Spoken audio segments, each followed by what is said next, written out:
ಅದು ಸಿರಿಪುರ ಸಂಸ್ಥಾನ. ಪಕ್ಕದಲ್ಲಿ ದಟ್ಟವಾದ ಅಡವಿ. ಜಮೀನ್ದಾರನಾದ ರಾಜೇಂದ್ರ ವರ್ಮ ಅವನ ಭೋಜನ ಶಾಲೆಗೆ ಹೋದ. ಅಲ್ಲಿ ಒಂದು ದೊಡ್ಡ ಟೇಬಲಲ್ಲಿ ಚಿನ್ನದ ತಟ್ಟೆಗಳಲ್ಲಿ, ಬೆಳ್ಳಿ ತಟ್ಟೆಗಳಲ್ಲಿ ಸುಮಾರು ಆಹಾರ ಪದಾರ್ಥಗಳನ್ನ ಇಟ್ಟಿದ್ರು. ಅವನು ರೇಷ್ಮೆ ಬಟ್ಟೆನ ಉಟ್ಕೊಂಡು ಊಟ ಮಾಡೋದಕ್ಕೋಸ್ಕರ ಹೋಗಿದ್ದ. ಆವಾಗ ಅವನ ತಟ್ಟೆಯಲ್ಲಿದ್ದ ಒಂದು ಲಡ್ಡುನ ತೆಗೆದು ಅದರ ವಾಸನೆಯನ್ನ ನೋಡಿ ಅವನಿಗೆ ಕೋಪ ಬಂತು. ಛೀ, ಏನೋ ಈ ಲಡ್ಡಲ್ಲಿ ತುಪ್ಪದ ವಾಸನೆನೇ ಬರ್ತಾ ಇಲ್ಲ. ಆ ಕೆಲಸದವನು ರಂಗಯ್ಯ ಏನ್ ಮಾಡ್ತಿದ್ದಾನೆ? ಕೆಲಸಕ್ಕೆ ಬಾರದ ಅಡಿಗೆನ ನನಗ್ ಕೊಡ್ತಾನಾ? ಅಯ್ಯೋ ದೊರೆಯವ್ರೆ, ಇದು ಸ್ವಚ್ಛವಾದ ಹಸುವಿನ ತುಪ್ಪ. ಬೆಳಿಗ್ಗೆನೆ ಗೊಲ್ಲ ಗೋವಿಂದ ಬೆಳಿಗ್ಗೆ ಅಷ್ಟೇ ತಂದಿದ್ದು, ರುಚಿ ನೋಡಿ ಹೇಳಿ. ರಾಜೇಂದ್ರ ವರ್ಮ ಕೋಪದಿಂದ, ಏನೋ ನನಗೆ ಎದುರುತ್ರ ಕೊಡ್ತಾ ಇದೀಯಾ? ಇದರಲ್ಲಿ ತುಪ್ಪದ ವಾಸನೆನೇ ಬರ್ತಾ ಇಲ್ಲ. ಈ ಪಾಯಸದಲ್ಲಿ ಸಕ್ಕರೆನೇ ಇಲ್ಲ. ಪುಳಿಯೋಗರೆಯಲ್ಲಿ ಹುಳಿ ಜಾಸ್ತಿ ಆಗಿದೆ. ಇದನ್ನೆಲ್ಲ ತಗೊಂಡೋಗಿ ಎಲ್ಲಾದ್ರೂ ಹೊರಗಡೆ ಚೆಲ್ಲಿ. ರಾಜೇಂದ್ರ ತುಂಬಾನೇ ಕೋಪದಿಂದ ಅವನ ಆಹಾರ ಇರುವ ತಟ್ಟೆಯನ್ನ ದೂರ ಬಿಸಾಕ್ತ. ಆ ತಟ್ಟೆಯಲ್ಲಿರುವ ಆಹಾರ ಎಲ್ಲಾನು ನೆಲದಲ್ಲಿ ಬಿತ್ತು. ಆವಾಗ್ಲೇ ಅವನ ಅಜ್ಜಿ ಅಲ್ಲಿಗೆ ಬಂದ್ರು. ಅಯ್ಯೋ ರಾಜೇಂದ್ರ, ಏನ್ ಕೆಲಸ ಮಾಡ್ಬಿಟ್ಟಪ್ಪ. ಅನ್ನಂ ಪರಬ್ರಹ್ಮ ಸ್ವರೂಪಂ. ಹೀಗೆ ಕಾಲಲ್ಲೆಲ್ಲ ತುಳಿಬಾರದು. ಅನ್ನಕ್ಕೆ ಕಷ್ಟಪಡುವ ಜನರಿಗಾದ್ರೂ ಇದನ್ನ ಕೊಡ್ಬೋದಲ್ವಾ? ಯಾಕಪ್ಪ ಈ ರೀತಿ ಅನ್ನನ ವ್ಯರ್ಥ ಮಾಡ್ತೀಯಾ? ಅವ್ವ, ನೀವು ನನಗೆ ಬುದ್ಧಿ ಹೇಳ್ಬೇಡಿ. ನನ್ನ ಕೈಯಲ್ಲಿರುವ ಸಂಪತ್ತು ನಾನು ಎಷ್ಟೇ ಎಸೆದ್ರೂ ಖಾಲಿಯಾಗಲ್ಲ. ನನಗೆ ತಕ್ಕ ಭೋಜನ ಸಿಗದಿದ್ರೆ ಅದನ್ನ ನಾನು ಮುಟ್ಟೋದಿಲ್ಲ. ಈ ಸಂಪತ್ತು ಶಾಶ್ವತ ಅಲ್ಲಪ್ಪ. ಹಸಿವಾದಾಗ ಚಿನ್ನವನ್ನು ತಿನ್ನಲು ಆಗಲ್ಲ, ಬೆಳ್ಳಿನ ನುಂಗಲು ಆಗಲ್ಲ. ಅನ್ನಪೂರ್ಣಮ್ಮನಿಗೆ ಕೋಪ ಬಂದ್ರೆ ನಿನಗೆ ಒಂದು ತುತ್ತು ಅನ್ನ ಕೂಡ ಸಿಗದಿಲ್ಲ. ಹುಷಾರಾಗಿರು. ಅದನ್ನು ಕೇಳಿ ರಾಜೇಂದ್ರ ವರ್ಮ ನಗುತ್ತಾ, ಈ ಸಿರಿಪುರ ರಾಜ ನಾನು, ನನಗೆ ಊಟ ಸಿಗಲ್ವಾ? ಅದೆಲ್ಲ ಕನ್ಸಲ್ಲಿ ಕೂಡ ನಡೆಯೋದಿಲ್ಲ. ಸರಿ, ಈ ಸತ್ತೋಗಿರುವ ಊಟ ನನಗ್ ಬೇಡ. ವೀರಬಾಬು, ಬೇಟೆಗೆ ಹೋಗ್ಬೇಕು. ಬೇಟೆಗಾರರನ್ನು ಸಿದ್ಧ ಮಾಡು. ಅಡವಿಯಲ್ಲಿ ಮಾಂಸವನ್ನು ತಿನ್ಬೇಕು. ಸರಿಯಯ್ಯ, ತಕ್ಷಣ ಏರ್ಪಾಡು ಮಾಡ್ತೀವಿ. ಬೇಡಪ್ಪ, ಇವತ್ತು ಅಡವಿಗೆ ಹೋಗ್ಬೇಡ. ಶಕುನ ಚೆನ್ನಾಗಿಲ್ಲ, ಹೋಗ್ಬೇಡ. ಈ ಶಕುನ ಎಲ್ಲ ಸಾಧಾರಣವಾದ ಮನುಷ್ಯರಿಗೆ, ಜಮೀನ್ದಾರರಿಗಲ್ಲ. ಬಾರೋ, ಹೊರಡೋಣ. ಅದು ಆ ಊರಿನ ಪಕ್ಕದಲ್ಲಿರುವ ದಟ್ಟವಾದ ಅಡವಿ. ಅಲ್ಲಿರುವ ಮರಗಳು ಕೂಡ ದಟ್ಟವಾಗಿತ್ತು. ಸೂರ್ಯನ ಕಾಂತಿ ಕೂಡ ನೆಲದ ಮೇಲೆ ಬೀಳದೆ ಇರುವ ಅಷ್ಟು ದಟ್ಟ. ಅಲ್ಲಿ ರಾಜೇಂದ್ರ ವರ್ಮ ಕುದುರೆಯಲ್ಲಿ ಹೋಗ್ತಾ ಇದ್ದ. ಏ ವೀರಣ್ಣ, ಅಲ್ಲಿ ನೋಡ್ದ ಜಿಂಕೆ ಹೇಗೆ ಓಡ್ತಾ ಇದೆ ಅಂತ? ಇವತ್ತು ಆ ಜಿಂಕೆನ ನಾವು ಹಿಡಿಲೇಬೇಕು. ಇವತ್ತು ಅದೇ ನನಗೆ ಊಟ. ಬೇಗ ಕುದುರೆನ ಓಡಿಸು. ದೊರೆಯವ್ರೆ, ನಾವು ತುಂಬಾ ಒಳಗೇನೆ ಬಂದ್ಬಿಟ್ಟಿದೀವಿ. ಇಲ್ಲಿ ಕ್ರೂರ ಪ್ರಾಣಿಗಳೆಲ್ಲ ಇರುತ್ತೆ. ನಾವು ಬೇಗ ತಿರುಗಿ ಹೋಗ್ಬೇಕು. ಹೋಗೋಣ. ಪಡ್ಬೇಡ ಕಣೋ, ನನ್ನ ಜೊತೆ ಪಿಸ್ತೂಲ್ ಇದೆ. ನೋಡು, ಜಿಂಕೆ ಆ ಕಡೆ ಓಡ್ತಿದೆ. ಅವರಿಬ್ರು ಆ ಜಿಂಕೆಯ ಹಿಂದ್ಗಡೆನೆ ಹೋಗ್ತಾ ಇದ್ರು. ಸುಮಾರು ದೂರ ಹೋಗ್ತಾ ಇದ್ದಾಗ ಇದ್ದಕ್ಕಿದ್ದಂತೆ ವಾತಾವರಣ ಬದಲಾಗಿ ಜೋರಾಗಿ ಮಳೆ ಸುರಿಯೋಕ್ಕೂ ಕೂಡ ಶುರುವಾಯಿತು. ಅದರ ನೋಡಿ ಕುದುರೆಗಳೆಲ್ಲ ಹೆದರ್ತಾ ಇತ್ತು. ಆವಾಗ ಆ ಕುದುರೆಗಳು ಹೆದರ್ಕೊಂಡು ರಾಜೇಂದ್ರ ವರ್ಮನನ್ನ ಕೆಳಗಡೆ ಬೀಳಿಸಿ ಓಡ್ಹೋಯ್ತು. ಅದರ ನೋಡಿ ಅವರಿಬ್ರು ಕೂಡ ಹೆದರಿದ್ರು. ದೊರೆಯವ್ರೆ, ನಿಮಗೇನಾದ್ರೂ ಪೆಟ್ಟಾಯ್ತಾ? ನನ್ನ ಕುದುರೆ ಕೂಡ ಓಡಿ ಹೋಗಿದೆ. ನಾವು ಇಲ್ಲೇ ಉಳ್ಕೊಂಡಿದ್ದೀವಿ. ಏನು, ಕುದುರೆ ಓಡಿ ಹೋಯ್ತಾ? ನನಗೆ ತುಂಬಾ ಹಸಿವಾಗ್ತಾ ಇದೆ. ಬೆಳಿಗ್ಗೆ ಕೂಡ ನಾನು ಊಟ ಮಾಡಲಿಲ್ಲ. ಹೌದು, ಹೀಗೆ ಇದ್ರೆ ಹೇಗೆ ಮನೆಗೆ ಹೋಗೋದು? ಅಯ್ಯ, ಕುದುರೆಯ ಕುತ್ತಿಗೆ ಮೇಲೆ ಇದ್ದ ಬ್ಯಾಗಿನಲ್ಲಿ ಇತ್ತು ಊಟ. ಇವಾಗ ಕುದುರೆ ಕೂಡ ಓಡಿ ಹೋಗಿದೆ. ಇವಾಗ ಏನೂ ಸಿಗಲ್ಲ. ರಾಜೇಂದ್ರ ವರ್ಮ ಕೋಪದಿಂದ, ಏನು, ನನ್ನ ಹತ್ರ ತಿನ್ಲಿಕ್ಕೆ ಏನೂ ಇಲ್ವಾ? ಚೆನ್ನಾಗೆ ಮಾಡಬೇಡ. ಬ್ಯಾಗಲ್ಲಿ ಏನಿದೆ ಅಂತ ನೋಡು. ಅಯ್ಯ, ನಿಮ್ಮ ಬ್ಯಾಗಲ್ಲಿ ಚಿನ್ನ ಬೆಳ್ಳಿ ಮಾತ್ರ ಇದೆ. ನೀರು ಕೂಡ ಇಲ್ಲ. ಅದನ್ನು ತಿನ್ನಲು ಸಾಧ್ಯವಿಲ್ಲ. ಛೀ, ಈ ಮಳೆ ಏನು ಹೀಗೆ ಬೀಳ್ತಾ ಇದೆ? ಸರಿ, ಈ ಮರದ ಕೆಳಗೆ ಕೂತ್ಕೊಳ್ಳೋಣ. ಮಳೆ ಬಿಟ್ಟ ಮೇಲೆ ಹೋಗೋಣ. ಆ ದಿನ ರಾತ್ರಿ ಸಮಯ ಆಯಿತು. ಮಳೆ ಬಿಟ್ಟಾಯ್ತು. ಆದ್ರೆ ಆ ದಟ್ಟವಾದ ಅಡವಿಯಲ್ಲಿ ಕತ್ಲು ಮಾತ್ರ ತುಂಬಿತ್ತು. ಆವಾಗ ರಾಜೇಂದ್ರ ವರ್ಮನಿಗೂ ಕೂಡ ಹಸಿವು ಶುರುವಾಯಿತು. ವೀರಬಾಹು, ಈ ಕಾಡಲ್ಲಿ ಹಣ್ಣು ಏನಾದ್ರೂ ಸಿಗುತ್ತಾ ಅಂತ ನೋಡು. ನನಗೆ ತುಂಬಾನೇ ಹಸಿವಾಗ್ತಾ ಇದೆ. ಅಯ್ಯ, ಇದು ಭಯಂಕರವಾದ ಮೃಗಗಳು ಇರುವಂತಹ ಸ್ಥಳ. ಇಲ್ಲಿ ಏನು ಸಿಗುತ್ತೋ ಅದನ್ನೆಲ್ಲ ಹಾಗೆ ತಿನ್ನಕ್ಕಾಗಲ್ಲ. ಬೆಳಿಗ್ಗೆ ಆಗುವ ತನಕ ಇರಿಯಯ್ಯ. ಇಲ್ಲ, ನನಗೆ ತಾಳ್ಮೆ ಇಲ್ಲ. ಬೆಳಿಗ್ಗೆ ಆ ಪಾಯಸ ಲಡ್ಡಾದ್ರೂ ತಿಂದಿರ್ಬೋದು. ಅನವಶ್ಯಕವಾಗಿ ಆ ಪಾಯಸವನ್ನು ಬಿಸಾಡಿದೆ. ಇವಾಗ ನನಗೆ ಹಸಿವಾಗ್ತಿದೆ. ಇವಾಗ ಚಿಂತೆ ಮಾಡಿ ಏನೂ ಆಲೋಚನೆ ಇಲ್ಲ. ರಾಜೇಂದ್ರ ವರ್ಮ ನೆಲದಲ್ಲಿ ಮಲಗ್ದ. ಪಾಪ, ಅವನಿಗಂತೂ ನಿದ್ರೆ ಬರ್ಲೇ ಇಲ್ಲ. ಅವನು ಕಣ್ಮುಚ್ಕೊಂಡ್ರು ಕೂಡ ಕಣ್ಮುಂದ್ಗಡೆ ಹಲವು ತರದ ಆಹಾರ ಪದಾರ್ಥಗಳು ಬರ್ತಾ ಇತ್ತು. ಅವನ ಹತ್ರ ಇರುವ ಚೀಲನ ಬಿಚ್ಚಿ ನೋಡ್ದ.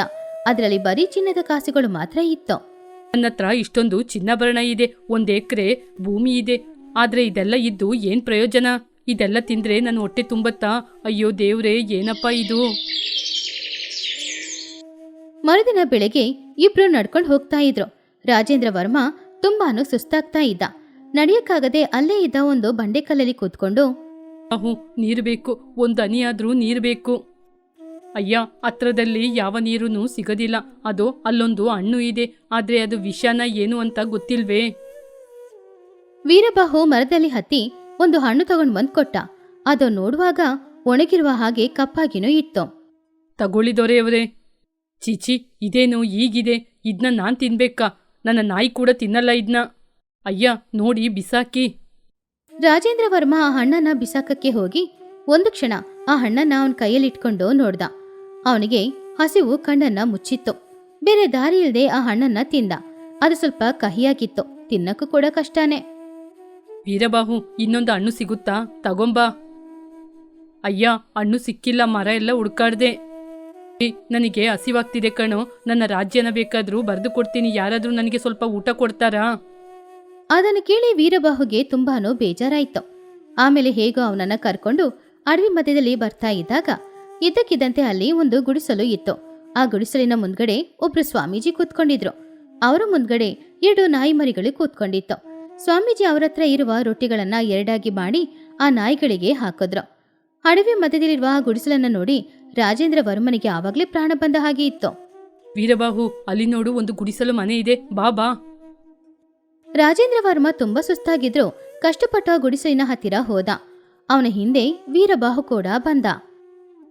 ಅಯ್ಯ, 2 ದಿನದಿಂದ ನಾನು ಊಟ ಮಾಡ್ಲಿಲ್ಲ. ನಿಮ್ ಜೊತೆ ತಿನ್ಲಿಕ್ಕೆ ಏನಾದ್ರೂ ಇದ್ರೆ ಕೊಡಿ, ನನ್ ಜೊತೆ ತುಂಬಾ ಚಿನ್ನ ಇದೆ, ಕೊಡ್ತೀನಿ. ಅವನ ಹತ್ರ ಇದ್ದ ಆ ಚಿನ್ನದ ಮೂಟೆನ ಸ್ವಾಮೀಜಿಯ ಪಾದಗಳ ಹತ್ತಿರ ಇಟ್ಟ. ಸ್ವಾಮೀಜಿ ಅವನನ್ನ ನೋಡಿ, ಇಲ್ಲಿ ನೋಡಪ್ಪ, ನಿನಗೆ ಕೊಡ್ಲಿಕ್ಕೆ ಸಿಹಿ ತಿಂಡಿಗಳು ಇಲ್ಲ, ಊಟನೂ ಇಲ್ಲ. ನೆನ್ನೆಯ ಒಣಗೋಗಿರುವ ರೊಟ್ಟಿ ಮಾತ್ರ ಇರೋದು. ಪರವಾಗಿಲ್ಲ ಸ್ವಾಮಿ, ನೆನ್ನೆ ರೊಟ್ಟಿ ಆದ್ರೂ ಸರಿ, ಏನಾದ್ರೂ ಸರಿ, ಅದು ಕೊಡಿ, ನಾನ್ ತಿಂತೀನಿ. ನನಗೆ ತುಂಬಾನೇ ಹಸಿವಾಗ್ತಿದೆ. ಆವಾಗ ಸ್ವಾಮೀಜಿ ಅವ್ರ ಮುಂದ್ಗಡೆ ಇದ್ದ ನಾಯಿ ಮರಿಗಳನ್ನ ನೋಡಿ, ನಿನಗೆ ಕೊಟ್ರೆ ನನ್ನ ಮಕ್ಕಳಿಗೆ ಆಹಾರ ಇರಲ್ಲ ಅಲ್ವಾ? ಹಾಗಂತ ಹೇಳಿ ಬೇಕು ಬೇಕು ಅಂತ ಅವ್ರ ಕೈಯಲ್ಲಿದ್ದ ರೊಟ್ಟಿಗಳನ್ನ ದೂರ ಎತ್ತಿ ಬಿಸಾಕಿದ್ರು. ಆವಾಗ ಆ ನಾಯಿಗಳನ್ನ ತೆಗೆದಕ್ಕೋಸ್ಕರ ಹಿಂದೆನೆ ಓಡ್ಹೋಯ್ತು. ಅದನ್ನು ನೋಡಿ ರಾಜೇಂದ್ರ ವರ್ಮನಿಗೆ ಅವನು ಜಮೀನ್ದಾರ ಅನ್ನೋ ವಿಷಯ ಮರ್ತೋಯ್ತು. ಅವನು ಮನುಷ್ಯ ಅನ್ನುವ ವಿಷಯನೂ ಮರ್ತೋಯ್ತು. ಹಸಿವು ಅನ್ನುವ ರಾಕ್ಷಸ ಮಾತ್ರ ಒಳಗಡೆ ಇದ್ದು ಅವನನ್ನ ನಡೆಸ್ತಾ ಇದ್ದ. ಆವಾಗ ರಾಜೇಂದ್ರ ವರ್ಮ ಆ ರೊಟ್ಟಿಗಳ ಹಿಂದೆನೆ ಓಡ್ದ. ನಿಲ್ಲಿ, ಅದು ನಂದು. ಒಂದು ನಾಯಿ ಮರಿಯ ಬಾಯಿಯಲ್ಲಿ ಒಂದು ರೊಟ್ಟಿ ಇತ್ತು. ಆವಾಗ ರಾಜೇಂದ್ರ ವರ್ಮ ಆ ರೊಟ್ಟಿಯನ್ನ ತೆಗೆಯಕ್ಕೆ ನೋಡಿದಾಗ ತಕ್ಷಣ ವೀರಬಾಹು ಬಂದು ಅವನನ್ನ ತಡ್ದ. ದೊರೆಯವರೇ, ನೀವ್ ಏನ್ ಮಾಡ್ತಿದ್ದೀರಾ? ಅದು ನಾಯಿದು, ನೀವದ್ನ ತಿನ್ಬಾರ್ದು. ವೀರಬಾಹು ಹೇಳಿದ್ದು ರಾಜೇಂದ್ರ ವರ್ಮನ ಕಿವಿಯಲ್ಲಿ ಬೀಳಲೇ ಇಲ್ಲ. ಅವನ ದೃಷ್ಟಿಯೆಲ್ಲ ಆ ರೊಟ್ಟಿಯ ಮೇಲೇನೆ ಇತ್ತು. ಆವಾಗ ಸ್ವಾಮೀಜಿ ಅಲ್ಲಿಗೆ ಬಂದು, ನಿಲ್ಲಪ್ಪ, ನಿಲ್ಲು. ಸ್ವಾಮೀಜಿ ಹಾಗೆ ಕರೆದ ತಕ್ಷಣ ರಾಜೇಂದ್ರ ವರ್ಮ ಒಂದು ಕ್ಷಣ ಹಾಗೇನೆ ನಿಂತ್ಕೊಂಡು ಸುತ್ತಮುತ್ತ ನೋಡ್ದ. ಸುತ್ತಮುತ್ತ ಇರುವ ಪರಿಸ್ಥಿತಿನ ಅವನು ನೋಡಿದಾಗ ಅವನಿಗೆ ಎಲ್ಲಾನು ಅರ್ಥ ಆಯಿತು. ಅವನ ಪರಿಸ್ಥಿತಿಯನ್ನ ನೋಡಿ ಅವನ ಕಣ್ಣಿಂದ ಕಣ್ಣೀರು ಸುರಿತಾ ಇತ್ತು. ನಾನು ರೊಟ್ಟಿಗೋಸ್ಕರ ನಾಯಿ ಜೊತೆ ಜಗಳ ಆಡದ್ನ. ಛೀ, ಇದೆಲ್ಲ ನನ್ನ ಜೀವನನ ನಾನ ಹೀಗೆ ಮಾಡಿದ್ದು? ಸ್ವಾಮಿ ನಗುತ್ತಾ, ಇಲ್ಲಿ ನೋಡಪ್ಪ, ಇದು ಮನುಷ್ಯ ಗುಣ. ಹಸಿವಾದಾಗ ಮನುಷ್ಯನೇ ಆಗಲಿ ಪ್ರಾಣಿಯಾಗಲಿ ಹೀಗೇನೆ ಕಿತ್ತಾಡ್ತಾನೆ. ಹೊಟ್ಟೆ ತುಂಬಿದಾಗ ಅಹಂಕಾರ ಮಾತಾಡುತ್ತೆ, ಹಸಿವಲ್ಲಿರುವಾಗ ಆತ್ಮ ಮಾತಾಡುತ್ತೆ. ಸ್ವಾಮಿ, ನನ್ನ ಅಹಂಕಾರ ನನ್ನಿಂದ ದೂರವಾಗಿದೆ. ನಿನ್ನೆ ತನಕ ನಾನು ಅಹಂಕಾರದಲ್ಲಿ ಮೆರಿತಾ ಇದ್ದೆ, ಇವಾಗ ಹಸಿವಂದ್ರೆ ಏನು ಅಂತ ಗೊತ್ತಾಯಿತು. ಇಲ್ಲಿ ನೋಡಪ್ಪ, ಅನ್ನ ಪರಬ್ರಹ್ಮ ಸ್ವರೂಪ ಅಂತ ದೊಡ್ಡವರು ಹೇಳಿದ್ದು ನಿಜಾನೇ. ಅದನ್ನು ವ್ಯರ್ಥ ಮಾಡುವುದು ತುಂಬಾ ತಪ್ಪು. ನೀನು 4 ಜನರ ಹಸಿವನ್ನು ತೀರಿಸಬೇಕು, ಆವಾಗ್ಲೇ ನಿನ್ನ ಜನ್ಮ ಸಾರ್ಥಕವಾಗೋದು. ಇತ್ತ ಸ್ವಾಮಿ, ಇವಾಗ್ಲಿಂದ ನನ್ನ ಜೀವನ ಅನ್ನದಾನಕ್ಕೆ ಅರ್ಪಿಸ್ತೀನಿ. ಮರುದಿನ ಬೆಳಿಗ್ಗೆ ವೀರಬಾಹು ಹಾಗೂ ರಾಜೇಂದ್ರ ವರ್ಮ ಇಬ್ರು ಅವನ ಅರಮನೆಗೆ ಬಂದು ಸೇರಿದ್ರು. ಆವಾಗ ಅಜ್ಜಿ ರಾಜೇಂದ್ರ ವರ್ಮನನ್ನ ನೋಡಿ, ರಾಜೇಂದ್ರ, ಏನಪ್ಪಾಯ್ತು? ಮುಖ ಬಾಡಿ ಹೋಗಿದೆ, ಬಟ್ಟೆ ಎಲ್ಲ ಹರಿದೋಗಿದೆ. ಏನೂ ಇಲ್ಲ ಅಜ್ಜಿ, ಒಬ್ಬ ಹೊಸ ರಾಜೇಂದ್ರ ಪ್ರಸಾದ್ ಹುಟ್ಟಿದ್ದಾನೆ. ವೀರಬಾಹು, ತಕ್ಷಣ ಅಡುಗೆ ಶಾಲೆಗೆ ಹೋಗು. ಅಯ್ಯ, ಮತ್ತೆ ಭೋಜನ ಕೂಟವನ್ನು ಏರ್ಪಾಡು ಮಾಡ್ಬೇಕಾ? ವೀರಬಾಹು, ನನ್ನ ಆಸ್ಥಾನದಲ್ಲಿ ಇನ್ಮುಂದೆ ಭಿಕ್ಷುಕರಾಗಲಿ, ಹಸಿವಲ್ಲಿರುವವರಾಗಲಿ, ಬಡವರಾಗಲಿ ಯಾರೇ ಕೂಡ ಹಸಿವಲ್ಲಿ ಇರಬಾರದು. ಎಲ್ಲರಿಗೂ ಪ್ರತಿದಿನ ಅನ್ನದಾನವಾಗಬೇಕು. ಒಂದು ತುತ್ತು ಅನ್ನ ಕೂಡ ವ್ಯರ್ಥವಾಗಬಾರದು. ಅಜ್ಜಿ ಸಂತೋಷದಿಂದ, ನಿಜಾನ ರಾಜೇಂದ್ರ? ನಿನ್ನಲ್ಲಿ ಈ ರೀತಿ ಬದಲಾವಣೆ ಹೇಗೆ ಬಂತು? ಆ ಅಡವಿ ನನಗೆ ಕಲಿಸಿದ ಪಾಠ ಅಜ್ಜಿ. ಹಸಿವಲ್ಲಿ ಇರುವವರಿಗೇನೆ ಅನ್ನದ ಮಹಿಮೆ ಗೊತ್ತಾಗೋದು. ನನ್ನ ಕೈಯಲ್ಲಿರುವ ಚಿನ್ನಾಭರಣ ನನ್ನ ಹಸಿವನ್ನು ತೀರಿಸಲಿಲ್ಲ. ಮುಂದೆ ಅನ್ನದಾತನಾಗಿ ಬದುಕ್ತೀನಿ. ಆ ದಿನದಿಂದ ಸಿರಿಪುರ ಸಂಸ್ಥಾನದಲ್ಲಿ ಅನ್ನದಾನಕ್ಕೆ ಏರ್ಪಾಡುಗಳು ನಡೀತು. ಪ್ರತಿದಿನ ಬಡವರು ಶ್ರೀಮಂತರು ಯಾರು ಬಂದರೂ ಕೂಡ ಅವರ ಮುಂದ್ಗಡೆ ಬಂದು ತನ್ನ ಕೈಯಾರೆ ಅವರಿಗೆ ಆಹಾರನ ಕೊಡ್ತಾ ಇದ್ದ ರಾಜೇಂದ್ರ ವರ್ಮ. ಈ ಕಥೆಯಲ್ಲಿರುವ ನೀತಿ ಏನು ಅಂದ್ರೆ, ಒಬ್ಬ ಮನುಷ್ಯ ಸಾಕು ಅಂತ ಹೇಳೋದು ಆಹಾರನ ಮಾತ್ರ, ಇನ್ಯಾವುದನ್ನು ಹೇಳಲ್ಲ. ಅಂತಹ ಆಹಾರದ ಮೇಲೆ ನಾವು ಮರ್ಯಾದೆ ಇಡ್ಲಿಲ್ಲ ಅಂದ್ರೆ ನಾಳೆ ಆ ಆಹಾರ ನಮ್ ಜೊತೆ ಖಂಡಿತ ಇರೋದು ಇಲ್ಲ. ಅನ್ನಪೂರ್ಣಾಪುರ ಅತಿಥಿ ಮರ್ಯಾದೆಗೆ ತುಂಬಾ ಪ್ರಬಲವಾದ ಊರು. ಒಂದಿನ ಅಮಾವಾಸ್ಯೆ ರಾತ್ರಿಯ ದಿನ ಊರಿನಲ್ಲಿ ಎಲ್ಲರೂ ನಿಶಬ್ದವಾಗಿ ನಿದ್ರೆ ಮಾಡ್ತಿದ್ದಾಗ ಇದ್ದಕ್ಕಿದ್ದಂತೆ ನಾಯಿಗಳು ಬೊಗಳುವ ಶಬ್ದ, ಅದರ ಜೊತೆಗೆ ಕುದುರೆಗಳು ಓಡಿ ಬರುವ ಶಬ್ದ ಆ ಊರಿನ ಪ್ರಶಾಂತತೆಯನ್ನ ಹಾಳು ಮಾಡ್ತಿತ್ತು. ಆ ಊರಿನ ರಾಮಾಲಯದಲ್ಲಿರುವ ಗಂಟೆಗಳು ಕೂಡ ಜೋರಾಗಿ ಬಾರಿಸ್ಕೊಳ್ತಿತ್ತು. ಆವಾಗ ಊರಿನ ಮುಖ್ಯಸ್ಥನಾದ ಭೂಪತಿ, ಯಾರದು ರಾತ್ರಿ ಸಮಯ ಊರೊಳಗಡೆ ಬಂದಿದ್ಯಾರು? ಕಾವಲರು ಎಲ್ಲಿ? ಆವಾಗ 3 ಜನ ಕಪ್ಪು ಬಟ್ಟೆಗಳನ್ನ ಹಾಕೊಂಡು ಕೈಯಲ್ಲಿ ಕೊಡ್ಲಿ ಹಾಗೂ ಚಾಕು ಎರಡನ್ನೂ ಇಟ್ಕೊಂಡಿದ್ರು. ಆವಾಗ ಆ ಗುಂಪಿನ ನಾಯಕನಾದ ಕೊಂಡಯ್ಯ ಜೋರಾಗಿ, ಓ, ಊರಿನ ಮುಖ್ಯಸ್ಥ ಭೂಪತಿ. ಏನು ಭೂಪತಿ, ನಮ್ ಬಗ್ಗೆ ಗೊತ್ತಿಲ್ವಾ? ಪಕ್ಕದೂರಿನಲ್ಲಿ ಎಲ್ಲ ಕಳ್ತನ ಮಾಡಿ ಇವಾಗ ನಿಮ್ಮೂರಿಗೆ ಬಂದಿದ್ದೀವಿ. ಊರಿನ ಪ್ರಜೆಗಳು ಎಲ್ರೂ ಭಯದಿಂದ ಮನೆಯಿಂದ ಹೊರಗಡೆ ಬಂದ್ರು. ಹೆಂಗಸರು, ಚಿಕ್ಕ ಮಕ್ಕಳು, ಗಂಡಸರ ಹಿಂದೆ ಹೋಗಿ ನಿಂತ್ಕೊಂಡಿದ್ರು. ಕೊಂಡಯ್ಯ, ಇದು ಬಡವರ ಊರು. ಇಲ್ಲಿ ನೀನ್ ದೋಚ್ಕೊಳ್ಳಕ್ಕೆ ನಮ್ಮ ಹತ್ರ ಹಣ ಚಿನ್ನ ಏನೂ ಇಲ್ಲ. ಓಹೋ, ಹಣ ಚಿನ್ನ ಏನೂ ಇಲ್ವಾ? ಹಾಗಾದ್ರೆ ಊಟ ಇದೆಯಾ? ನಮಗೆ ತುಂಬ ಹಸುವಾಗ್ತಾ ಇದೆ. ಇವತ್ತು ಚೆನ್ನಾಗಿ ಊಟ ಮಾಡಿ ಹಾಕಿದ್ರೆ ನಾವು ಇಲ್ಲಿಂದ ಹೋಗ್ಬಿಡ್ತೀವಿ. ಅಣ್ಣ, ಸ್ವಲ್ಪ ಬೇಗ ಮಾಡಕ್ಕೆ ಕೇಳೋಣ, ನನ್ನಿಂದ ಹಸುವು ತಡ್ಕೊಳಕ್ಕಾಗ್ತಿಲ್ಲ, ತುಂಬ ಹಸುವಾಗ್ತಾ ಇದೆ. ಏನು ಭೂಪತಿ, ಕೇಳಿಸ್ತಾ? ತುಂಬ ಹಸುವಾಗ್ತಾ ಇದೆ. ನಿನ್ನ ಊರಿನಲ್ಲಿ ಏನಿದೆಯೋ ನನಗೆ ಗೊತ್ತಿಲ್ಲ. ಮೊದಲು ನಮಗೆ ಊಟ ಹಾಕು. ಊಟ ಮಾಡಿ ಆಮೇಲೆ ನಿಮ್ಮೂರಿನಲ್ಲಿ ಏನಿದೆಯೋ ಅದನ್ನೆಲ್ಲ ಎತ್ಕೊಂಡು ನಾವು ಹೋಗ್ಬಿಡ್ತೀವಿ. ಗ್ರಾಮದ ಪ್ರಜೆಗಳು ನಡುಕ್ತಾ ಇದ್ರು. ಆಯುಧಗಳೇ ಇಳದೇ ಇರುವ ಆ ಅಮಾಯಕ ಪ್ರಜೆಗಳಿಂದ ಏನ್ ಮಾಡಕ್ಕಾಗುತ್ತೆ ಅಂತ ಯೋಚನೆ ಮಾಡ್ತಾ ಇದ್ದಾಗ ಗುಂಪಿನಲ್ಲಿದ್ದ ಪರಂದಾಮಯ್ಯ ಸ್ವಲ್ಪ ಮುಂದೆ ಬಂದ್ರು. ಪರಂದಾಮಯ್ಯ ಆ ಊರಿನಲ್ಲಿರುವ ಭೋಜನ ಶಾಲೆಯಲ್ಲಿ ಅಡಿಗೆ ಮಾಡೋರು. ಇಲ್ಲಿ ನೋಡಿ ಕೊಂಡಯ್ಯ, ನಮ್ಮ ಊರಿಗೆ ಬರುವ ಅತಿಥಿಗಳಿಗೆ ಒಳ್ಳೆ ಮರ್ಯಾದೆ ಮಾಡಿ ಕಳಿಸೋದು ನಮ್ಮ ಅಭ್ಯಾಸ. ನಿಮಗೇನ್ ಬೇಕೋ ಅದನ್ನ ನಾವು ಮಾಡಿ ಕೊಡ್ತೀವಿ. ಆಮೇಲೆ ನಮ್ಮ ಹತ್ರ ಏನಿದೆಯೋ ಅದನ್ನ ನೀವು ಕಿತ್ಕೊಂಡು ಹೋಗ್ಬೋದು. ಪರವಾಗಿಲ್ವೇ? ಮುದುಕನಿಗೆ ಧೈರ್ಯ ಜಾಸ್ತಿ. ಸರಿ, ಬೇಗ ಅಡಿಗೆ ಮಾಡಿ ಹಾಕೋ. ಆಹಾರದಲ್ಲಿ ಏನಾದ್ರೂ ತಪ್ಪಿದ್ರೆ ಮೊದಲು ಬೀಳೋದು ನಿನ್ ತಲೆನೇ. ಪರಂದಾಮಯ್ಯ, ಕಮಲ, ಸುಬ್ಬಯ್ಯ ಎಲ್ರೂ ಭೋಜನ ಶಾಲೆಗೆ ಬಂದ್ರು. ಎಲ್ರೂ ಕೂಡ ಭಯದಲ್ಲಿ ನಡುಕ್ತಾ ಇದ್ದಾಗ ಸುಬ್ಬಯ್ಯ ಪರಂದಾಮಯ್ಯನನ್ನ ನೋಡಿ ತುಂಬಾನು ಭಯದಿಂದ, ತಾತ, ಏನ್ ಮಾಡಿದೀರಾ? ಅವನಿಗೆ ಅಡಿಗೆ ಮಾಡಿ ಹಾಕ್ಬೇಕಾ? ಆಮೇಲೆ ಅವನು ನಮ್ಮನ್ನ ಸಾಯಿಸ್ಬಿಟ್ಟು ಹೋಗ್ತಾನೆ ಅಲ್ವಾ? ತಾತ, ಸುಬ್ಬಯ್ಯ ಹೇಳಿದ್ದು ನಿಜಾನೇ ಅಲ್ವಾ? ಅವನಿಗೆ ಊಟ ಹಾಕಿದ್ರೆ ಇನ್ನೂ ಅವನಿಗೆ ಬಲ ಬರುತ್ತೆ. ಆಮೇಲೆ ಅವನು ನಮ್ಮನ್ನೆಲ್ಲ ಕೊಂದ್ಬಿಟ್ಟು ಹೋದ್ರೆ ನಾವ್ ಏನ್ ಮಾಡೋದು? ಕಮಲ, ಆವೇಶ ಪಡ್ಬೇಡ. ನಮ್ಮ ಹತ್ರ ಆಯುಧಗಳು ಏನೂ ಇಲ್ವಲ್ಲ. ನಮ್ಮ ಹತ್ರ ಇರೋದು ಈ ಆಹಾರ ಮಾತ್ರ, ಈ ಅಡಿಗೆ ಮನೆ ಮಾತ್ರ. ಸ್ವಲ್ಪ ಬುದ್ಧಿನ ಯೋಚನೆ ಮಾಡು, ಗೊತ್ತಾಗುತ್ತೆ. ಓಹೋ, ಹಾಗಾದ್ರೆ ಆಹಾರದಲ್ಲಿ ವಿಷಾನ ಬೆರೆಸಿ ಅವರೆಲ್ಲರನ್ನ ಸಾಯಿಸ್ಬೇಕಾ? ಇಲ್ಲಮ್ಮ, ನಾವು ಅನ್ನ ಹಾಕೋರು. ಅನ್ನದಲ್ಲಿ ವಿಷ ಬೆರೆಸಿ ಅವರನ್ನ ಸಾಯಿಸಿದ್ರೆ ನಮ್ಮ ವಂಶಕ್ಕೆ ಕಲಂಕ. ನಾವು ಹಾಗೆ ಮಾಡಬಾರ್ದು. ಮತ್ತೆ ಇನ್ನೇನ್ ಮಾಡ್ಬೇಕಜ್ಜ? ಅಡಿಗೆಯಲ್ಲಿ ಸ್ವಲ್ಪ ಬದಲಾವಣೆ ಮಾಡ್ಬೇಕು.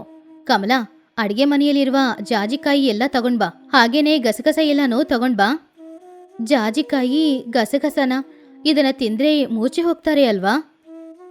ಹೌದು, ಅಳತೆಯಿಂದ ಹಾಕಿದ್ರೆ ರುಚಿ, ಜಾಸ್ತಿ ಹಾಕಿದ್ರೆ ಎಲ್ರೂ ಮೂಚೆ ಹೋಗಿ ಬಿಡ್ಬೇಕು ಅಷ್ಟೇ. ಹಾಗೇನೆ ಸಾಂಬಾರ್ ಮಾಡುವಾಗ ಅದ್ರಲ್ಲಿ ಹಿಂಗು ಹಾಕ್ಬೇಡ. ಆವಾಗ ಅವ್ರಿಗೆ ಹೊಟ್ಟೆ ತುಂಬಿ ಹೋಗಿ ಹೊಟ್ಟೆನ ತಗೊಂಡು ಅಲ್ಲಾಡಕ್ಕೂ ಕೂಡ ಆಗದೆ ಎಲ್ರೂ ಅಲ್ಲೇ ಬಿದ್ಬಿಡ್ತಾರೆ ಅಲ್ವಾ? ಹಾ, ಹಾಗೇನೆ ಏಲಕ್ಕಾಯಿ ಹುಡಿ ಪಾಯಸದಲ್ಲಿ ಹಾಕೋದ್ಕಿಂತ ಬದಲು ಈ ಜಾಜಿಕಾಯಿ ಹುಡಿನ ಜಾಸ್ತಿನೇ ಹಾಕೋ. ಕಮಲ ಆಶ್ಚರ್ಯದಿಂದ, ಅರ್ಥ ಆಯ್ತು ಅಜ್ಜ. ಇವತ್ತು ನಾವು ಯುದ್ಧ ಮಾಡೋದು ಕತ್ತಿಯಿಂದ ಅಲ್ಲ, ಬುದ್ಧಿಯಿಂದ. ನನ್ಗೆ ಅರ್ಥ ಆಯ್ತು. ಏನೇನ್ ಬೇಕೋ ಎಲ್ಲಾನು ನಾನ್ ಮಾಡ್ತೀನಿ. ಅದು ಆ ಧೈರ್ಯ ನಿಮ್ಮಲ್ಲಿ ಎಲ್ರಿಗೂ ಇರಬೇಕು. ಸರಿ, ಯುದ್ಧ ಶುರು ಮಾಡೋಣವಾ? ಸುಬ್ಬಯ್ಯ, ಹೋಗಿ ಒಲೆ ಕತ್ಸು. ಕಮಲ, ನೀನು ಹೋಗಿ ಜಾಜಿಕಾಯಿ ಎಲ್ಲ ತಗೊಂಡ್ಬಾ. ಹಾಗೇನೆ ನೀನು ಹೋಗಿ ತರಕಾರಿಗಳನ್ನೆಲ್ಲ ತೊಳಿ. ಬೇಗ ಅಡಿಗೆ ಶುರು ಮಾಡಿ.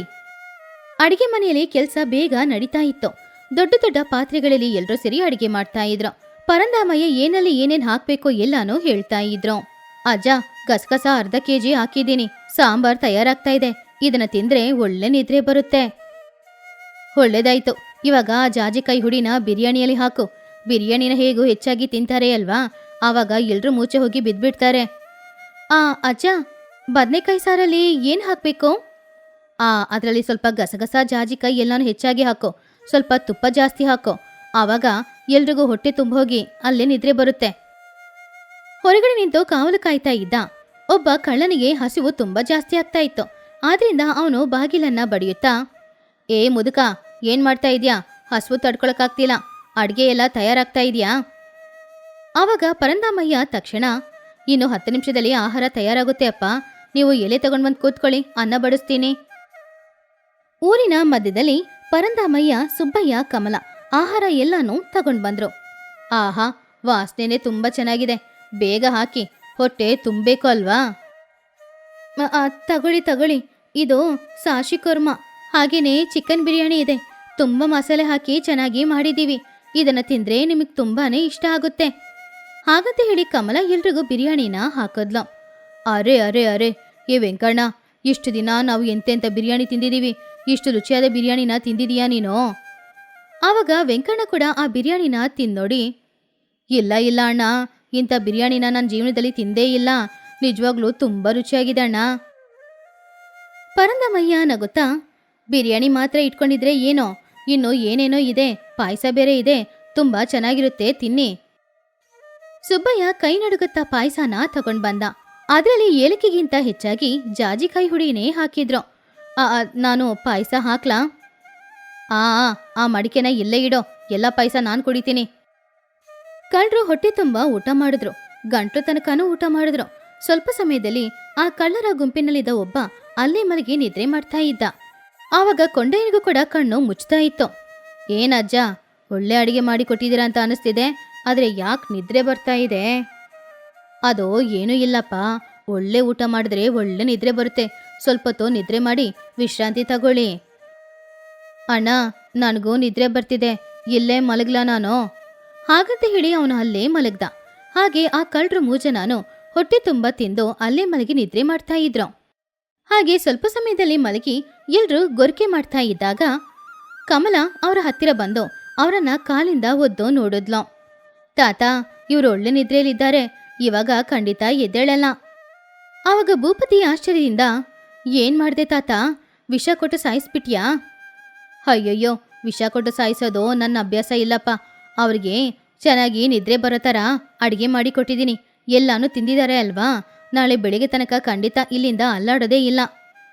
ಸಬಾಷ್ ಅಜ್ಜ, ತುಂಬ ಸೂಪರ್ ಆಗಿದೆ. ಎಲ್ರೂ ಬನ್ನಿ, ಮೊದಲು ಈ ಕಳ್ಳರನ್ನ ಊರಿನ ಮಧ್ಯದಲ್ಲಿರುವ ದೊಡ್ಡ ಮರಕ್ಕೆ ಕಟ್ಟಾಕ್ಬೇಕು. ಹಸುಗಳನ್ನು ಎಮ್ಮೆಗಳನ್ನು ಕಟ್ಟಾಕುವ ದೊಡ್ಡ ದೊಡ್ಡ ಹಗ್ಗ ತಗೊಂಡು ಬಂದು ಅವ್ರ 3 ಜನನ ಮರದಲ್ಲಿ ಕಟ್ಟಾಕಿದ್ರು. ಮರುದಿನ ಬೆಳಗ್ಗೆ ಸೂರ್ಯ ಮೇಲೆ ಹೊರಗಡೆ ಬರ್ತಾ ಇದ್ದ. ಸೂರ್ಯನ ಕಿರಣಗಳು ಅವ್ರ ಮೇಲೆ ಬೀಳ್ತಾ ಇತ್ತು. ಆದ್ರೂ ಕೂಡ ಅವ್ರಿನ್ನೂ ಚೆನ್ನಾಗಿ ನಿದ್ರೆ ಮಾಡ್ತಾನೇ ಇದ್ರು. ಹೀಗಿರುವಾಗ ಪಕ್ಕದೂರಿಂದ ಪೊಲೀಸ್ ಅಧಿಕಾರಿ ಅವರ ಊರಿಗೆ ಬಂದ್ರು. ಪೊಲೀಸ್ ಅಧಿಕಾರಿಯ ಜೊತೆ ಇನ್ನೂ ಕೆಲವು ಪೊಲೀಸ್ಗಳು ಇದ್ರು. ಅವರು ಅಲ್ಲಿ ಬಂದು ನೋಡಿ ಆ ದೃಶ್ಯವನ್ನು ನೋಡಿ ತುಂಬಾನು ಆಶ್ಚರ್ಯಪಟ್ರು. ಏನಿದು, ಈ ಕೊಂಡೆಯನ್ನು ಹಿಡಿಯಕ್ಕೆ ನಾವು ತುಂಬಾನೇ ಕಷ್ಟಪಡ್ತಾ ಇದೀವಿ, ಆದ್ರೆ ಆಯುಧಗಳೇ ಇಲ್ಲದೆ ಇರುವ ನೀವು ಇವರನ್ನ ಹೇಗೆ ಕಟ್ಟಾಕಿದ್ದೀರಾ? ನಿಮ್ಮ ಹತ್ರ ಏನ್ ಆಯುಧಗಳು ಇದೆ? ಆವಾಗ ಭೂಪತಿ ಹೆಮ್ಮೆಯಿಂದ ಮುಂದ್ಗಡೆ ಬಂದು, ನಮ್ಮ ಹತ್ರ ಆಯುಧಗಳು ಏನೂ ಇಲ್ಲ, ಆದ್ರೆ ಬುದ್ಧಿವಂತನಾದ ಪರಂದಾಮಯ್ಯ ತಾತ ಇದ್ದಾರೆ.